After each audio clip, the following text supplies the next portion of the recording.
Hello guys, welcome back to my channel. ಎಲ್ಲರೂ ಹೇಗಿದ್ದೀರಾ? Hope ಎಲ್ಲರೂ ಚೆನ್ನಾಗಿದ್ದೀರಾ ಅಂತ. ನಾನಿವತ್ತು ಇನ್ಸ್ಟಾ ರೆಸಿಪಿನ ಮಾಡ್ತಾ ಇದ್ದೀನಿ. ನನಗಿದು ತುಂಬಾ ಇಷ್ಟ ಆಯಿತು, ಅದಕ್ಕೋಸ್ಕರ ಮಾಡೋಣ ಅಂತ 2 ಕಪ್ ಮೈದಾ ಹಾಗೆ ಸ್ವಲ್ಪ ಬೇಕಿಂಗ್ ಸೋಡಾ 25 ml ಅಷ್ಟು ಅಡುಗೆ ಎಣ್ಣೆನ ಹಾಕೋತಾ ಇದ್ದೀನಿ. ಹಾಗೆ ಕಲಿಸ್ಕೊಂಡು ಮ್ಯಾರಿನೇಟ್ ಮಾಡೋಕ್ಕೆ ಇಟ್ಕೊಳ್ಳೋಣ. ಇವಾಗ ಪಾಕ ಮಾಡ್ಕೋಬೇಕಾಗತ್ತೆ. ಅದಕ್ಕೆ ನಾನು ಟೀ ಗ್ಲಾಸಲ್ಲಿ 1/4 ಗ್ಲಾಸ್ ಸಕ್ಕರೆನ ತಗೊಂಡು ಪಾಕ ಮಾಡ್ಕೋತಾ ಇದ್ದೀನಿ.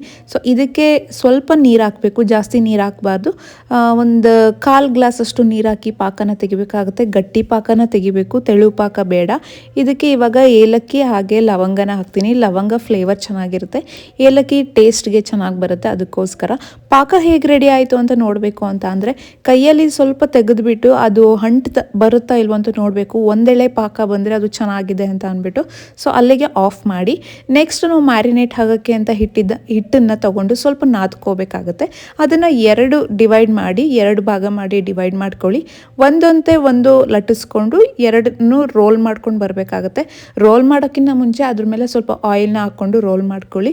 ಒಂದಾದ್ರ ಮೇಲೆ ಒಂದು ಇಟ್ಕೊಂಡು ರೋಲ್ ಮಾಡಿಕೊಂಡು ಕಟ್ ಮಾಡ್ಕೋಬೇಕು. ಕಟ್ ಮಾಡ್ಕೊಂಡಾದ್ಮೇಲೆ ನಿಮಗೆ ಅದು ಲೇಯರಲ್ಲಿ ನಿಮಗೆ ನಿಮ್ಮ ಕಣ್ಣಿರುತ್ತಲ್ಲ, ಕಣ್ಣಿನ ಆಕಾರದಲ್ಲಿ ನಿಮಗೆ ಶೇಪ್ ಬರುತ್ತೆ. ತುಂಬಾ ನೋಡೋಕೆ ಚೆನ್ನಾಗಿ ಕಾಣಿಸುತ್ತೆ ಅದು. ಇವಾಗ ಎಣ್ಣೆನ ಇಟ್ಕೊಳ್ಳೋಣ ಕರಿಯೋದಕ್ಕೆ.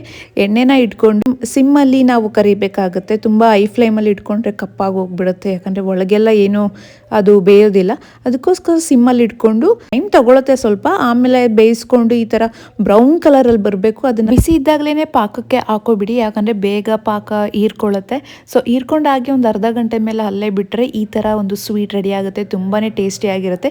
ಸೊ ಈ ಸ್ವೀಟ್ ನಿಮಗೆ ಇಷ್ಟ ಆಗಿದ್ರೆ ನೀವು ಮಾಡ್ಕೊಂಡು ತಿನ್ನಿ. ಹಾಗೆ ಲೈಕ್ ಮಾಡಿ, ಶೇರ್ ಮಾಡಿ, ಸಬ್ಸ್ಕ್ರೈಬ್ ಮಾಡ್ಕೊಳ್ಳಿ.